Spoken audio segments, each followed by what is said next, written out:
Hello भाई, सीधी बात, no बकवास। भाई मदद चाहिए तो वीडियो पूरी देखना, वरना पड़े रह जाओगे फालतू के चोचलों में। तो मैटर ये है, तुम्हारी जिंदगी में अचानक से एक इंसान आ जाता है जो तुम्हें बहुत भाने लग जाता है, और उसे तुम फिर तुम्हारी दोस्ती हो जाती है, और फिर रिलेशनशिप स्टार्ट हो जाता है। सब कुछ बढ़िया चल रहा होता है, आए दिन मिलते रहना, फोन पर हर रोज काफी समय तक बातें। अचानक से तुम एक बहुत बड़ा और दुख देने वाला बदलाव महसूस करोगे। जहाँ मिलने के लिए पहले बहाने खत्म नहीं होते थे, और अब ना मिलने के लिए पहले ही बहाने बन जाते हैं। पहले रात रात तक चैट्स खत्म नहीं होती थी, और अब मैसेज दिन में बस एक बार सीन होता है, और सम टाइम सीन पर ही रह जाता है। और लोगों के जरिए और कई जांच पड़ताल करने पर तुम्हें पता चलता है कि तुम पर चीट हो गया है। इस घटना का दुख सबसे ज्यादा है उस इंसान ने विश्वास तोड़ दिया जिस इंसान के साथ रिश्ते का बेस ही विश्वास था। चीट करने के मल्टीपल रीजंस हो सकते हैं, जैसे कि सबसे पहला है मनी, दूसरा है लुक्स, ट्रीटमेंट, और जो सबसे ज्यादा गंदा, सैड और आजकल जो सबसे ज्यादा कॉमन है वो है फिजिकल रिलेशनशिप। इस वीडियो में मैं तुम्हें बताऊंगा कि तुम्हें क्या करना है अगर तुम पर चीट हो जाए। साथ ही तुम्हारी ओवर थिंकिंग और स्ट्रेस का भी सॉल्यूशन मैं तुम्हें दूंगा। तो भाई वीडियो शुरू करते हैं। सबसे पहले बात करेंगे रीजंस पर।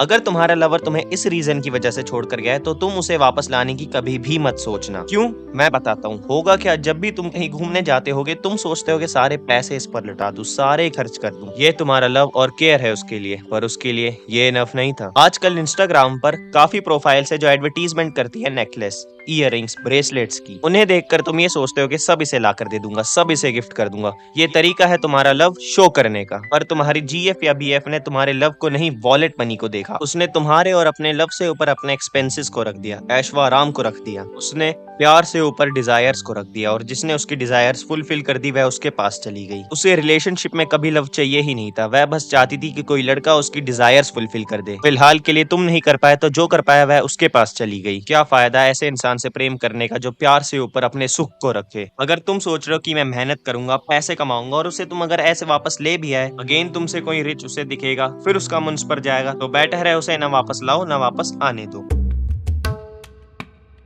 देखो, ये रीजन सुलझाया भी जा सकता है। हो सकता है तुम्हारा नेचर तुम्हारे लव्ड पर्सन को अच्छा ना लगता हो, तुम ज्यादा एंग्री हो जाते हो, या फिर हो सकता है तुमसे हर काम पर टोक देते हो। तो बेहतर है तुम उसके साथ मीटिंग फिक्स करो और उसके साथ बैठकर कॉम्प्रोमाइज कर लो, समझौता कर लो, कुछ लिमिट सेट कर लो, और हो सकता है तुम्हारा रिलेशनशिप शायद बच जाए।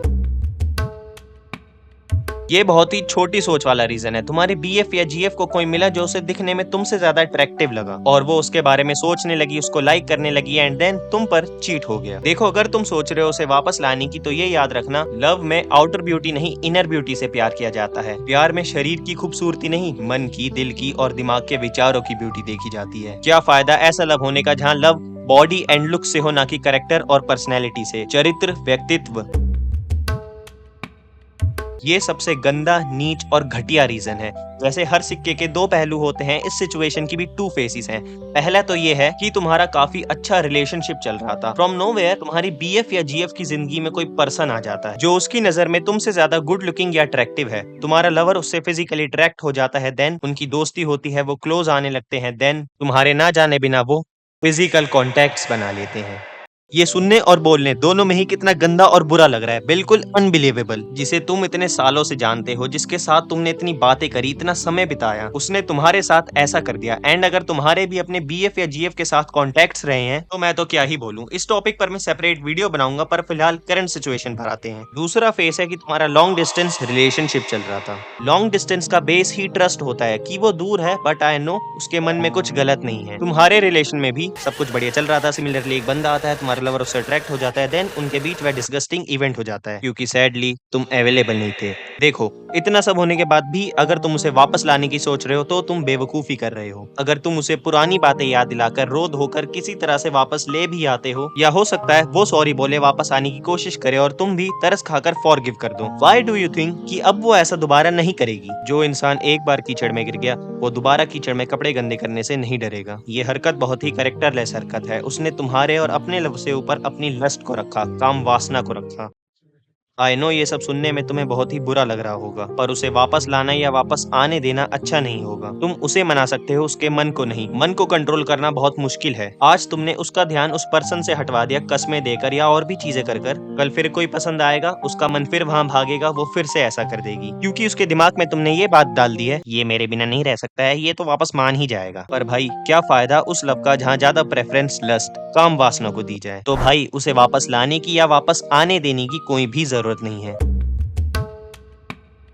तो तुम पर चीट हो गया है और हो सकता है तुम बिल्कुल डिप्रेस्ड हो चुके हो, एंग्शियस फील करते हो, तनाव, चिंतित महसूस करते हो, लोनली फील करते हो। तो मैं तुम्हें कुछ मंत्र और एक उपाय बता देता हूँ। तुम सोच रहे होगे क्या फालतू बात कर रहा है ये सब कहाँ वर्क करता है? पर भाई वर्क करता है, कर कर देखो, पता चल जाएगा। और मैं तुम्हें यही कहूंगा कि भगवान पर पूरा भरोसा रखो, सब ठीक हो जाएगा और परिस्थितियां पहले से बेहतर हो जाएंगी। अब मैं तुम्हें मंत्र देता हूँ। ओम श्राम श्रीम श्रोम सह चंद्रमसे नमः। ये चंद्र भगवान जी का बहुत ही पावरफुल मंत्र है। जब भी तुम ओवर थिंकिंग करो या डिप्रेस्ड फील करो, बस इसका जाप कर लेना किसी भी समय। दूसरा मंत्र है ओम कृष्णाय वासुदेवाय हरिये परमात्मने प्रणत क्लेश नाशाय गोविंदाय नमो नमः। यह मंत्र बहुत ही शक्तिशाली मंत्र है। इसके results with in a minute दिखेंगे। कुछ समय में ही तुम पॉजिटिव और एनर्जेटिक फील करने लगोगे। इस मंत्र का जाप भी तुम जब चाहे कर सकते हो। हाँ, बस ये नहीं कि बाथरूम में नहाते समय, वॉशरूम में फ्रेश होते समय बोले जा रहे हो। नॉर्मली जब तुम्हारा दिन शुरू हो जाए, फ्रेश होकर रेडी होकर जाप करने लग जाना। और अब मैं तुम्हें एक बहुत ही स्ट्रॉन्ग रेमेडी बता देता हूँ। एक लोटा जल लो और घर के सबसे पास के मंदिर जाओ और शिव भगवान जी को अर्पित कर दो, शिवलिंग पर अर्पित कर दो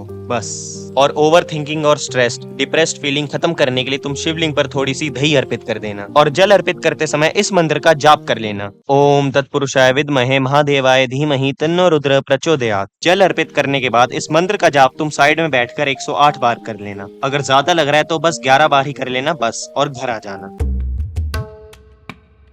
देखो, अगर अपनी मदद करनी है तो ये मत सोचना ये सब फालतू के चोचले हैं। ये सब अभी भी वर्क करते हैं। नहीं यकीन तो कर कर देख लो। बस साथ में एक चीज और करना, ट्रस्ट गॉड पर कि वह सब ठीक कर देंगे और आने वाला समय इस समय से ज्यादा हैपनिंग और एक्साइटेड होगा। तुम्हारे ऊपर भगवान का आशीर्वाद है। उन्होंने पहले ही एक ऐसे इंसान को तुम्हारी जिंदगी से निकाल दिया जो कि झूठा और गलत था, ताकि जो रियल में रियल है तुम्हारे साथ वो तुम्हारी जिंदगी में आ सके। ये बहुत ही दुखदायक सिचुएशन है। ट्रस्ट टूटना सबसे बुरा लगता है, but don't worry, just remember my words. तो भाइयों, आज की वीडियो में बस इतना ही। अगर वीडियो पसंद आई हो तो वीडियो को लाइक कर दो, शेयर कर दो और चैनल को सब्सक्राइब कर दो। और अगर तुम्हारी कोई भी परेशानी है तो मुझे कमेंट सेक्शन में बता देना या फिर इंस्टाग्राम पर मुझे फॉलो करके डीएम कर देना। मैं उस पर एक वीडियो बनाऊंगा ताकि किसी और की भी मदद हो सके। तुम्हारे लिए वो एक्सपीरियंस होगा पर किसी और के लिए वह सीख बन जाएगा। तो मिलते हैं नेक्स्ट वीडियो में। Bye, take care.